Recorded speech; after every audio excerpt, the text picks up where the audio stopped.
আস্তাগফিরুল্লাহ আস্তাগফিরুল্লাহ আস্তাগফিরুল্লাহ আস্তাগফিরুল্লাহ। আল্লাহ কাকা ও কাকা অভিনয়ের জন্য আপনি সেরা ও মাইনসের হোগা মাইরা এখন আল্লাহ আল্লাহ ডাকে।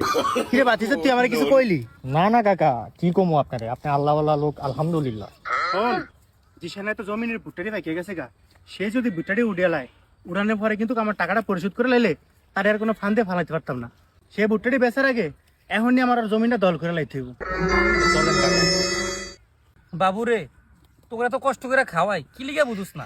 তো বেশি করে ঘাস খা, আরে ঘাস তো আল্লাহ দানীয় জিনিস, এটি বেশি করে খাবি তো দুধ বেশি দিবি। মাশাআল্লাহ আলহামদুলিল্লাহ ভালো বুঝতে হয়েছে। আল্লাহ তোমার কাছে লাখ লাখ শুক্রিয়া, মানুষের দিকে ঋণ ফিন করে না ভুট্টারি করছি, ভালো বুঝতে হয়েছে।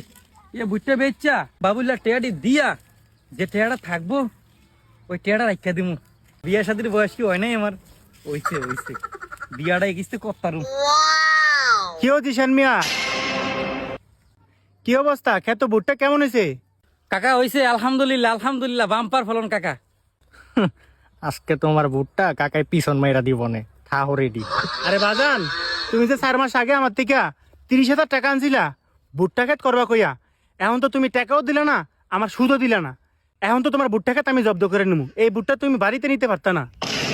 ও চাচা হ্যাঁ কি করাম নে, আমি এত কষ্ট করে রাত দিন পরিশ্রম করে আমি এই বুট্টা চাষ করছি, আমি আপনার থেকে টাকা আনছি, আমার তো টাকার আরো টাইম আছে। আমি বুট্টা বেচতে আপনার টাকা ফেরত দিব। আপনি এখন আমার ক্ষেতের ভিতরে সেগুলো কি কইতেছেন চাচা? তোমার মাথার মধ্যে বাড়ি দেওয়ার কথা কইতেছেন চাচা। দেখ মিয়া, তুমি বেশি কথা বলো মিয়া। চাচা এই এলাকার সবাই জানে আপনার টেহা আছে কিন্তু আপনার মন নাই, আপনি স্বার্থ ছাড়া কিছু করেন না চাচা। আমার টাইম আছে এখনো, আপনি এখন করে আমার ক্ষেত নিয়ে যাবেন, বুটে নিয়ে যাবেন, এই হারামি করেন না কাকা। আল্লাহ সহ্য করতো না কাকা, আল্লাহ সহ্য করতো না। তুমি আমার মুখে মুখে তর্ক করো, তোমার সাহস করতে পারো? এই যা অনেক ক্ষেত্রে থেকে বের করো তাড়াতাড়ি। আরে চাচা আপনি এসব কি করতেছেন? আপনি আমার টাকা দিচ্ছেন ভালো কথা, আমি সুদে আসলাম ফেরত দিব তো। আমি এত কষ্ট করে রাত দিন পরিশ্রম করে আমি এই ফসল করছি, আপনি আমার সাথে অত্যাচার করতেছেন কেন? তোর সাথে কোনো কথা নাই, তোর সাথে কোনো আপোষ নাই, তুই আমার সাথে বেয়াদবি করছস। আজকের থেকে এই জমি আমার, এই ফসলও আমার। তুই ক্ষেতের কাছে আবি না, ফসলের কাছে আবি না। যদি আয়োস তাহলে তোর পাও হাত আমি বাইঙ্গা তারপর তোর আমি বাড়িতে ফেরামু। চাচা কথায় আছে আল্লাহ ছাড় দেয় কিন্তু ছাইরা দেয় না। আমি অসহায় দেখে আপনি আমার উপর প্রতারণা করতেছেন চাচা। আল্লাহর গজব পড়বো চাচা, আপনার উপর আল্লাহর গজব পড়বো। এই তুই কি গুলি কথাটা ওর মারতো? প্রিয় বন্ধুরা, কি বুঝতে পারলেন আপনারা?